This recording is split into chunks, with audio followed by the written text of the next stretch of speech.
A voz humana é um instrumento que todos tocamos. É provavelmente o som mais potente do mundo, é o único que pode começar uma guerra ou dizer eu te amo. E mesmo assim, muitas pessoas passam pela experiência de falar sem ninguém ouvir. E por quê? Como podemos falar poderosamente para fazer diferença no mundo? O que eu gostaria de sugerir é que existem alguns hábitos que precisamos afastar. Eu reuni aqui, para seu prazer, 7 pecados mortais da fala. Não tenho a pretensão de dizer que é uma lista completa, mas esses 7 pecados, eu acho, são grandes hábitos nos quais todos podemos cair. Primeiro, fofoca. Falar mal de alguém que não está presente. Não é um bom hábito e sabemos muito bem que a pessoa que fofoca, 5 minutos depois, estará fofocando sobre nós. Segundo, julgar. Conhecemos pessoas como nessa imagem. É muito difícil escutar alguém se você sabe que está sendo julgado e condenado ao mesmo tempo. Terceiro, a negatividade. Você pode cair nessa. Minha mãe, nos últimos anos de vida, tornou-se muito negativa e isso é difícil de ouvir. Eu lembro que um dia eu disse para ela, hoje é 1º de outubro, e ela disse, eu sei, não é terrível? É difícil ouvir quando alguém é tão negativo assim. E outra forma de negatividade é reclamar. Bom, essa é a arte nacional do Reino Unido. É nosso esporte nacional. Reclamamos sobre o clima, sobre esporte, sobre política, sobre tudo, mas, na verdade, reclamar é um sofrimento viral. Não é espalhar luz do sol e leveza no mundo. Desculpas. Todos nós conhecemos esse cara. Talvez todos nós tenhamos sido esse cara. Algumas pessoas têm um atirador de culpa. Elas jogam a culpa em todo mundo e não se responsabilizam pelos seus atos. É novamente muito difícil ouvir alguém que está agindo dessa forma. Penúltimo. O 6º dos 7 itens. Exagero. Ele prejudica a nossa linguagem às vezes. Por exemplo, se eu vejo alguém que é realmente incrível, do que eu chamo isso?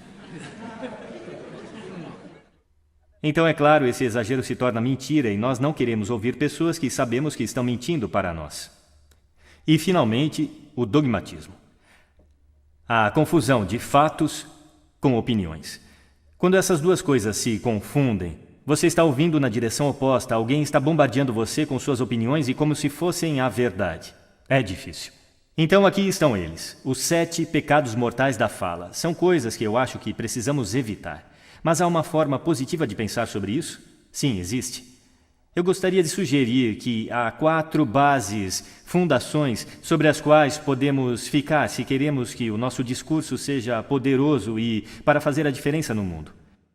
Felizmente, essas coisas soletram uma palavra. A palavra é hail, granizo, e ela tem uma grande definição também. E eu não estou falando sobre o material que cai do céu e o acerta na cabeça. Eu estou falando sobre essa definição. Cumprimentar ou aclamar entusiasticamente, que é como as nossas palavras serão recebidas se ficarmos sobre essas 4 bases. Então, o que elas representam? Vejam se conseguem adivinhar. O H. Honestidade, é claro. Ser verdadeiro no que você diz, sendo direto e claro. O A é a autenticidade. Apenas sendo você mesmo. Um amigo meu descreve isso como estar sobre sua própria verdade, que eu acho que é uma bela maneira de colocar. O I é a integridade. Sendo a sua palavra, na verdade, fazer o que você diz e ser alguém que as pessoas podem confiar.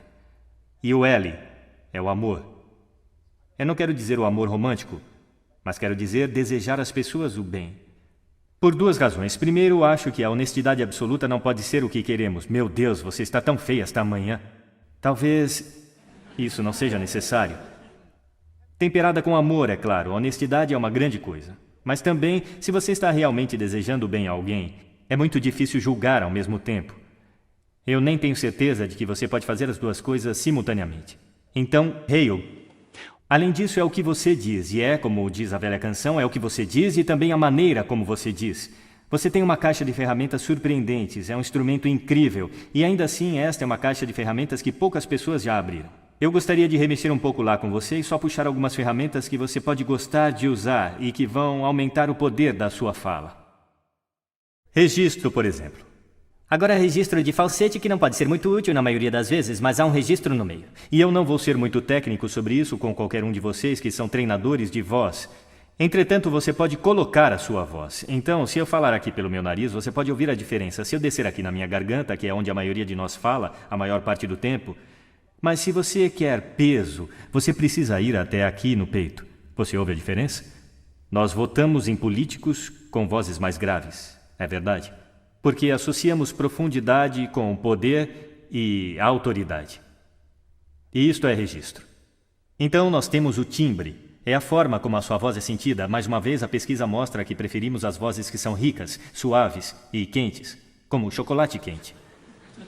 Bom, se você não é assim, isso não é o fim do mundo, porque você pode treinar. Contrate um treinador de voz. E há coisas incríveis que você pode fazer com respiração, com postura e exercícios para melhorar o timbre. E agora a entonação. Eu amo entonação. Esta é a metalinguagem que usamos para lhes conferir significado. É uma raiz de sentido na conversa. As pessoas que falam tudo em uma nota só são realmente muito difíceis de ouvir se eles não têm entonação alguma. É daí que o mundo monotônico vem, ou monótono, monotom.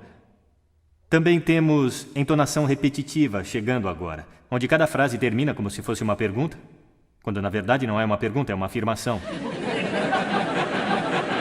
E se você repetir essa várias vezes, na verdade restringe a sua capacidade de se comunicar através da entonação, que é uma pena. Então vamos tentar quebrar esse hábito. Ritmo. Eu posso ficar muito animado dizendo algo muito rapidamente, ou eu posso também diminuir até enfatizar. E no final de tudo, é claro, é o nosso velho amigo silêncio. Não há nada de errado com um pouco de silêncio em uma conversa. Não temos que preenchê-lo com uns e ans. Pode ser muito poderoso. Claro, a tonalidade. Muitas vezes vai junto com o ritmo para indicar excitação, mas você pode fazê-lo apenas com a tonalidade. Onde você deixou as chaves? Onde você deixou as chaves? Significados ligeiramente diferentes nessas duas formas. E, finalmente, o volume.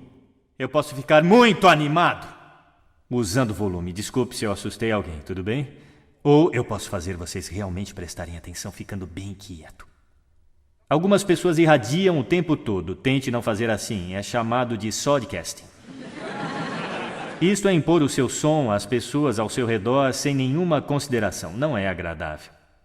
Naturalmente, onde tudo isso entra em jogo, acima de tudo, é quando você tem algo realmente importante para fazer. Pode ser num palco como este, dando uma palestra, pode ser propondo casamento, pedindo um aumento, discursando em um casamento, seja o que for. Se é realmente importante, você deve isso a si mesmo.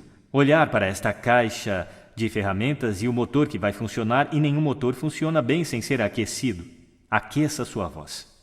Na verdade, deixa eu mostrar como fazer isso. Será que todos podem ficar de pé por um momento? Eu vou mostrar os 6 exercícios de aquecimento vocal que eu faço antes de me apresentar em cada palestra. Sempre que forem falar com alguém importante, façam isso. Primeiro, braços para cima, respiração profunda e inspirem. Assim. Mais uma vez. Muito bom. Agora vamos aquecer os nossos lábios. Vamos para... Muito bom. E agora... Igual quando você era criança. Agora seus lábios devem ganhar vida. Vamos fazer o seguinte com a língua, exagerando. Lá. Lindo, estão ficando muito bons nisso. E em seguida agora enrole uma... É como champanhe para a língua. Por fim, eu só posso fazer um. Os profissionais chamam isso de sirene. É muito bom. Começa com o I e vai para o O. O I é agudo e o O é grave. Então você vai...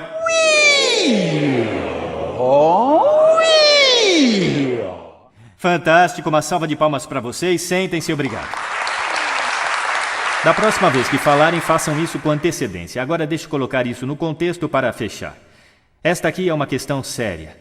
Este é o lugar onde estamos agora, certo? Não falamos bem com pessoas que simplesmente não estão ouvindo num ambiente que tem muito ruído e acústica ruim. Eu falei sobre isso neste palco em diferentes fases. O que seria o mundo caso estivéssemos falando poderosamente para as pessoas que estavam ouvindo conscientemente em ambientes que eram aptos para o propósito? Ou, para fazer isso um pouco maior, o que o mundo seria caso estivéssemos criando e consumindo sons conscientemente e projetando todos os nossos ambientes para o som de forma consciente? Isso seria ótimo. Seria um mundo que soa bonito e aquele em que o entendimento seria a norma. E essa é uma ideia que merece ser espalhada. Obrigado. Obrigado.